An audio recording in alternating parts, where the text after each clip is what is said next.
William, por favor. Muito obrigado por retomar a palavra. Então, quando eu coloco no início da nossa fala o seguinte, que no meu entender o BRICS está vivendo o seu terceiro momento, é analisando o seguinte cenário.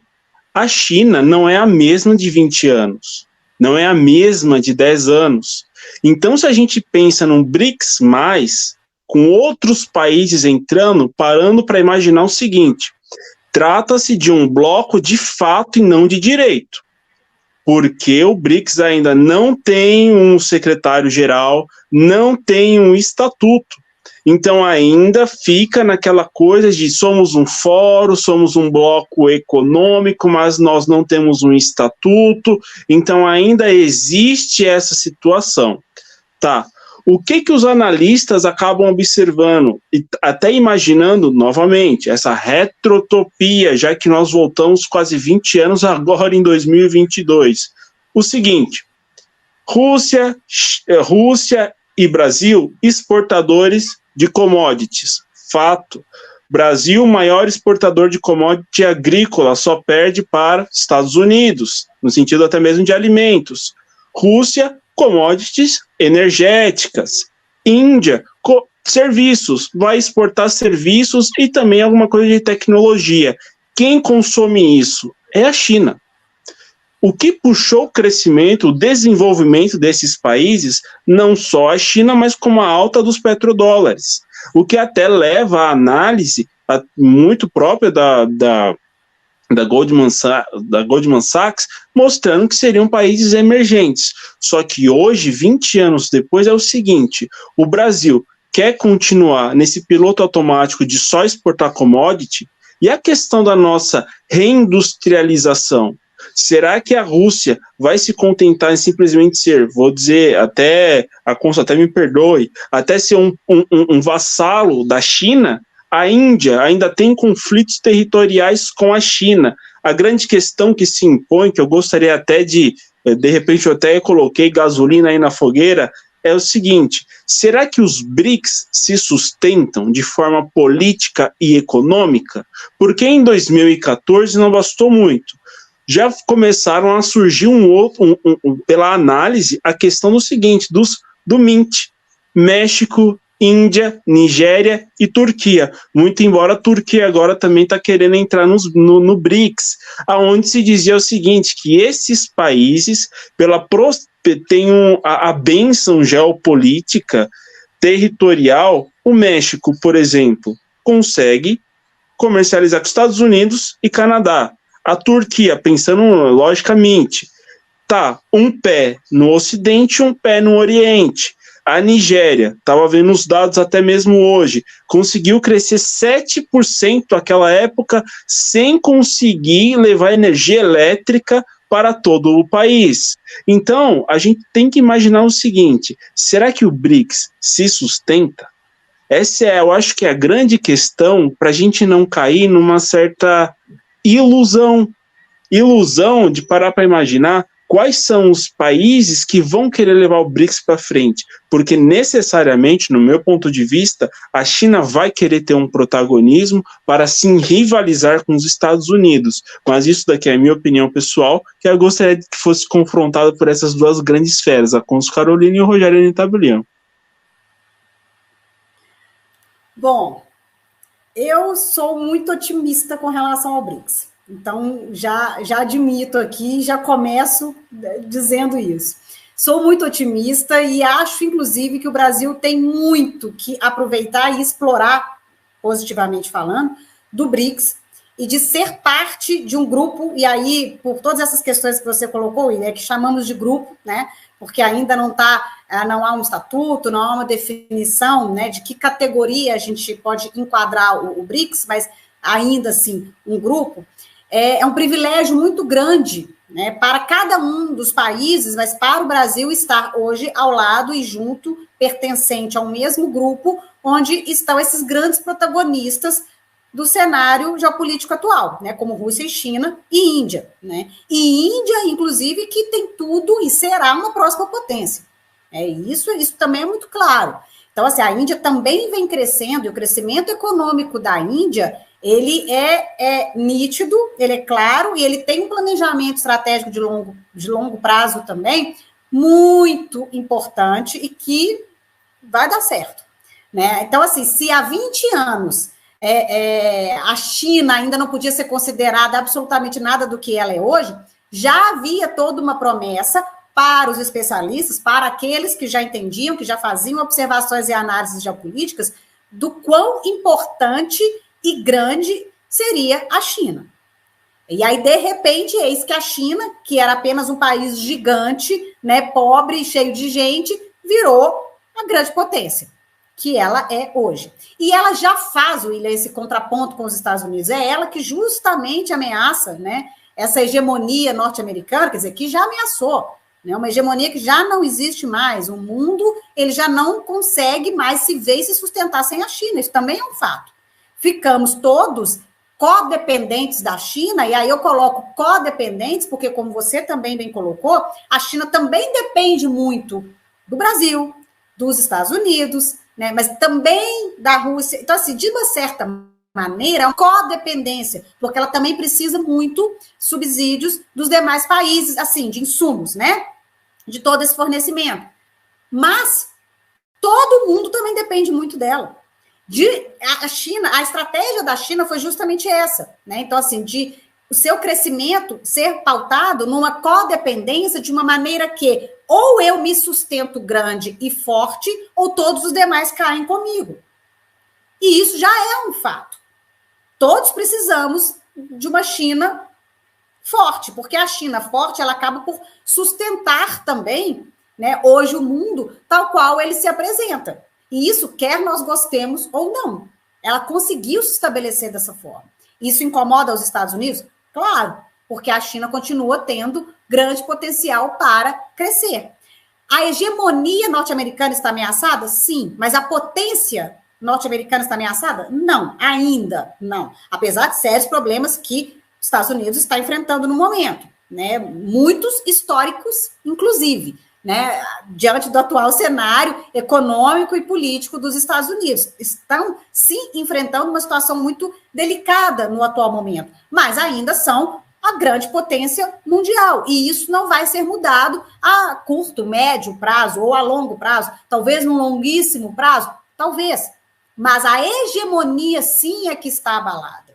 Então, é o que eu sempre falo, e eu costumo dar aquele exemplo da fatia do bolo nas aulas de geopolítica, é a dificuldade dos Estados Unidos em repartir o bolo, e entender que se antes ele podia decidir qual o sabor do bolo, o tamanho do bolo, o recheio do bolo e a cobertura do bolo sozinho, e só dividir se ele quisesse com quem quisesse, agora não mais. Ele ainda tem o bolo, mas ele não decide mais sozinho o tamanho do bolo e o recheio do bolo. E ele também precisa dar uma fatia ou outra para outros protagonistas. Essa é a história. Ele participa, ele está sentado à mesa, ele também é dono da festa e ele tem decisão ativa sobre o bolo.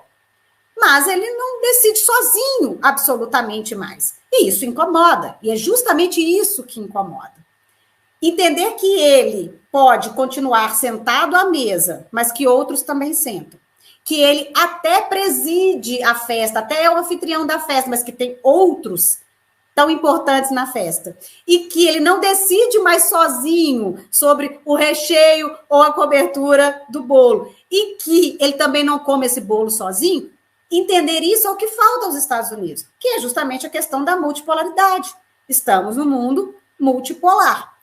Fazer esta aceitação é o que custa aos Estados Unidos nesse momento. Agora, entender que a China já entendeu isso e que a China já participa desse bolo há mais tempo, também é muito importante. E que, como tal e integrante do BRICS, isso fortalece o BRICS e dá, sim, um futuro para o BRICS, também é importante de ser entendido quando a gente faz a percepção sobre essa análise. Então, assim, são países dos quais o mundo precisa, justamente por essas questões todas, né, de fornecedores de grandes insumos. O Brasil é, sim, um país que fornece alimento, né, que consegue ter essa segurança alimentar para si e fornecer uma segurança alimentar muito importante para o mundo, e esta é uma grande questão atual também, né? Então, assim, os países que vivem de insegurança alimentar, que é uma questão seríssima, olham para o Brasil também com esse olhar. O Brasil, ele está muito seguro nesse ponto de segurança alimentar, de segurança energética, então tem esses privilégios, podemos dizer dessa forma, e se souber usar isso de uma maneira responsável, de uma maneira inteligente, de uma maneira muito sábia, consegue usar isso a seu favor, porque é uma necessidade, uma demanda urgente do mundo. Então, a despeito de uma reindustrialização que é necessária, claro, é necessária, mas também todo período de industrialização é cíclico, e a gente também sabe disso quando fazemos os estudos econômicos e analisamos como os países se dão, e sabemos que a industrialização é cíclica, ela tem o ápice, ela cresce, depois tem um declínio, aí você vive a desindustrialização, e aí você volta e ela retoma. É assim que acontece, a gente vê isso acontecer nos processos de economia e no caminhar dos processos de industrialização dos países. Eles também são cíclicos, tá? E não somente no Brasil. Então, sim, é necessário que isso aconteça no Brasil, mas não são ações excludentes.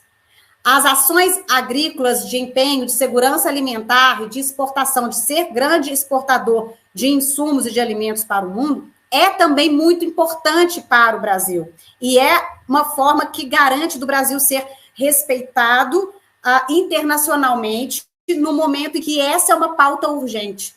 E aí, que o Brasil use isso a seu favor para, inclusive, também trabalhar o seu processo de reindustrialização, é o que pode tornar o Brasil uma potência, né, a médio prazo, e a gente nem precisa falar de longo prazo, desde que saiba usar isso a seu favor. Não são ações excludentes. Você não precisa deixar de ser também um país agrário, né, de uma potência do agro, né, do agronegócio, dessa exportação, para ser também industrial, né? Então, você ter toda a sua indústria bem desenvolvida, que é, basicamente, também algo que a China vem tentando fazer, se fortalecer em diversas áreas, e a Rússia também. Então, entender que é preciso ter certa autonomia naquilo que se pode ter, apesar da codependência, apesar da interdependência, né, desses países e de sermos parceiros, de podermos nos desenvolver em conjunto. Quanto maior a nossa autonomia, no maior número de áreas, melhor para a nossa própria segurança, para o nosso próprio desenvolvimento, resguardar os nossos próprios interesses, e aí outras questões de soberania, as questões políticas, questões de desenvolvimento, enfim. Então, a gente tem uma codependência, sim, e ter uma maior autonomia nas diversas áreas, é um plano de crescimento e desenvolvimento ideal dos países, né? Não de uma independência absoluta, isso não existe. Não tem como, né? Ou vamos depender energeticamente, ou vamos depender na questão alimentar, ou vamos depender na tecnologia, vamos depender de alguns insumos. Em algum setor, sim.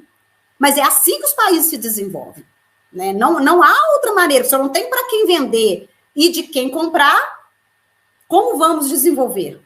Né? Como vamos crescer, como vamos fazer a economia, macroeconomicamente falando, acontecer, se manter e continuar girando. É aquele princípio também básico da economia. O dinheiro precisa circular, e não só internamente, internacionalmente também. Então, quando a gente começa a pensar sobre todos esses pontos, né, eu preciso exportar e também preciso importar, e assim eu mantenho a economia internacional acontecendo, a gente começa a pensar que sim, né? O internacional, ele é um espelho do micro, né? A macroeconomia é um espelho da microeconomia, né? Em larga e grande escala. Então, eu sou uma otimista com relação ao BRICS e acho que, pensando dessa maneira, quanto mais pudermos colaborar internamente e fazermos com que eu te ajudo a se desenvolver nesse setor, porque ele vai me favorecer direto ou indiretamente também, ótimo, porque assim crescemos todos, sabe? E aí, William, assim, que o Brasil tenha essa codependência direta da China, que a Rússia também tem. Nesse momento, isso serve de fortalecimento, na bem da verdade. E faz com que os integrantes do BRICS, esses países membros, possam agora enfrentar essa nova ordem mundial, tentar se restabelecer de uma maneira pouco mais segura diante de tantas adversidades internacionais.